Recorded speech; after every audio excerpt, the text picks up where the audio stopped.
Good afternoon, ladies and gentlemen. Today we are going to do a presentation on the mitigations, system security and privilege escalations. My name is Sylvester Nzovu, and I'm going to do this presentation on behalf of the department. And without much ado, I'm going to take you through the presentation layout where we're going to do the introduction, how to gain access to a system, then looking at the mitigation strategies in a system security, then attack families and descriptions, then hacking and routing privileges. Then after that, we're going to look at the references.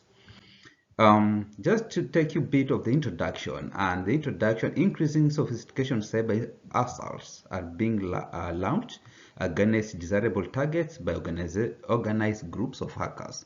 Access escalations, the attempt to compromise an account and subsequently increase the attacker's privileges. Then after the introduction, we are going to go to how to gain access to a system. Hackers get access to insecure computer systems using a variety of tactics. Thieves are increasingly using various platforms to obtain illegal access to computer systems. And some of these, one is like assault by DDoS. Then they can also use fraudster or phishing. They can also use passcode theft, and by this they can be able to gain access to the system. They can also undertake assaults using remote code execution.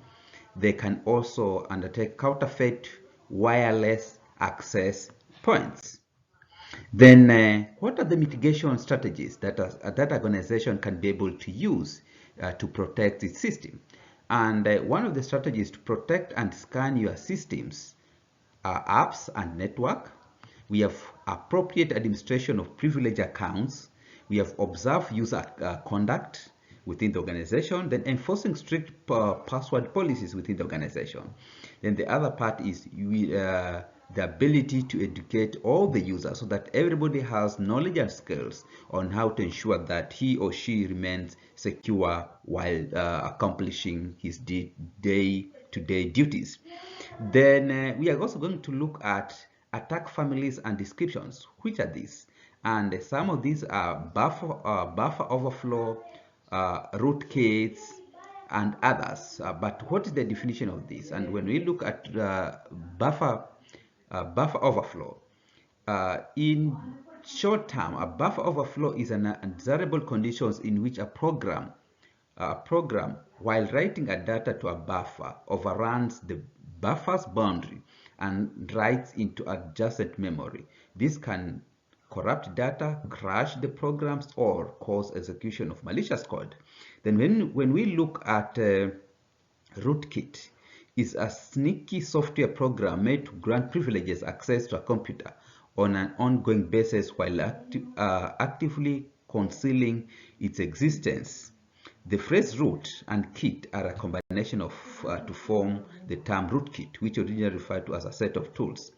Then going to the other one is looking at backdoors. When we talk of backdoors, what do we really mean?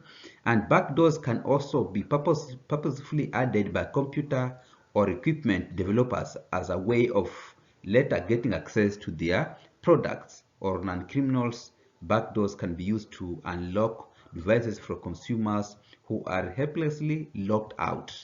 And that's generally the definition of that, or the expression of that. Then when we look at what are viruses, and simple viruses are types of malware that accompanies other software such as a file and has the ability to multiply and propagate once it run on a machine. For instance, you can accidentally open a harmful email attachment after receiving it, allowing the computer virus to infect your system. Viruses can damage data, suck up systems resources slowly, and record keystrokes. Then looking at common social engineering. The term social engineering is used to describe a wide range of malevolent behaviors carried out through contact with other users with others.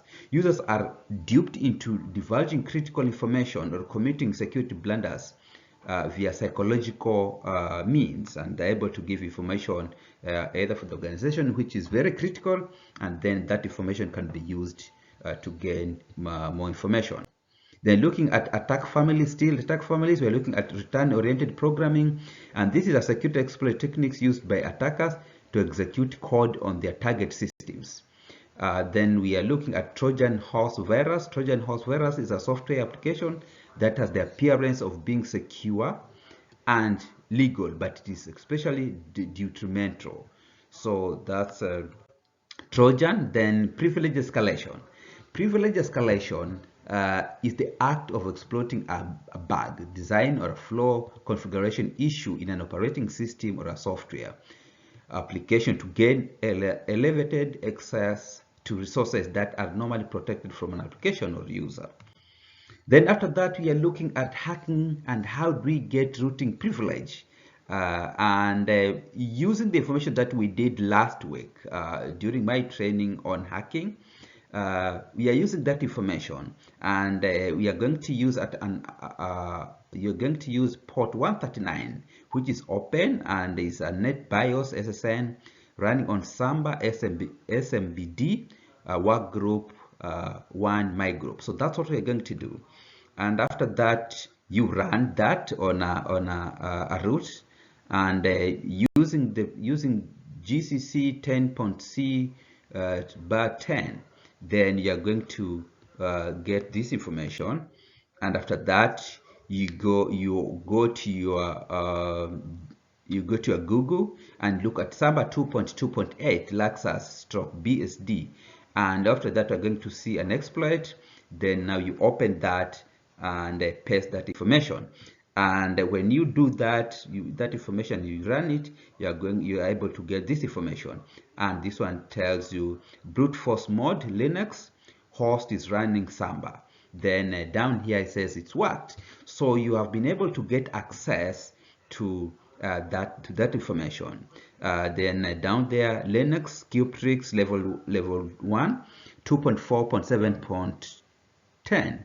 and it gives you the UID root, then GID is equal to 0 root, groups 99, and that. Then from that, use that information now to be able to log into your Cubetrix 1. And you normally there put my name, first name, then decided to do the login for first. It gave me an incorrect, you said login incorrect. Then I used another method and I was able to get in, and here you get anonymous login successful. So you're able to log in and get as much information as possible. So ladies and gentlemen, that is the end of my presentation today. Here are references that you can be able to refer in case there's any additional information. And after this conference, there's some notes that I've been able to prepare, so you can be able to get more information using the pamphlets notes that I've prepared, that I will be able to give each office to be able to use them for future reference. Otherwise, thank you very much, and have a good evening.